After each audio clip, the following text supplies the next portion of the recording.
Hello there, fellow sociologists, and welcome to the Mr. Sin channel. In this video, we'll be looking at The Looking Glass Self by Charles Cooley. Now, before we even get started with the video, I want you to think of this quote. I am not who you think I am. I am not who I think I am. I am who I think you think I am. That is a brain teaser. Try to figure it out before we get into the answer. Coming up.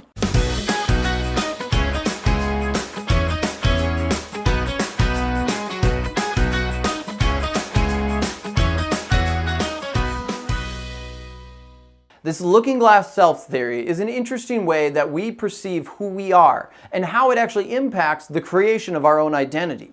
Charles Cooley believed that it was a conversation that we had internally and that three things happened. The first thing was how we believed we were. We would process this in our brain. The next thing that would happen is we would try to figure out what other people thought of us. And then the third thing is we would revise our current thinking to adapt and change to how we believed society was viewing us. Going back to that quote that I started with, really what it's saying is that us as individuals aren't just what we believe we are. It's also, though, not what society thinks of us. It's a hybrid between the two. We perceive what others view us to be and who they think that we actually are. And we mesh that then with who we think we are. And then we try to adapt and change and grow from it or internalize it. So it's this ever-ending process of us figuring out who we truly are. And it'll continuously change over time. And we do this through socialization, this process of learning. Now, the biggest people in your life that are going to impact this would be your friends, your family, people that you're close with. But also people who you've never met before can change and influence you. Now think about it even this way. Think about this dialogue in your head. You have it every single day before you leave your house of what you should wear.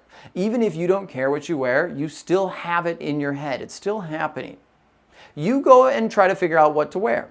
You're going to put clothes on that you think you like, but you're also going to wear stuff that won't get negative reactions. If you wear a shirt, let's say, that it makes you look fat, and every day you go to school and get called porky or chunky over and over and over again. And they say, wow, that shirt is awful, Mr. Sin. You look so big. Eventually, even if you love that shirt originally, you're going to start to associate that shirt with a bunch of negative connotations. And you'll start to change and adapt. And you might even start to internalize that and say, well, maybe I am big. Maybe I am obese. Maybe I am overweight. And you start to have conversations based on the surroundings, based on people around you. You'll eventually probably stop wearing that shirt and maybe even start to develop new lifestyles to try and lose weight that could become unhealthy. All of this has to do with this theory, this idea that the identity of ourselves is a constant relationship with society and us, and it's never ending. So this is something to think about in your own day-to-day lives. How much of society's influences is impacting you? How much are you impacting others and their formation of who they are?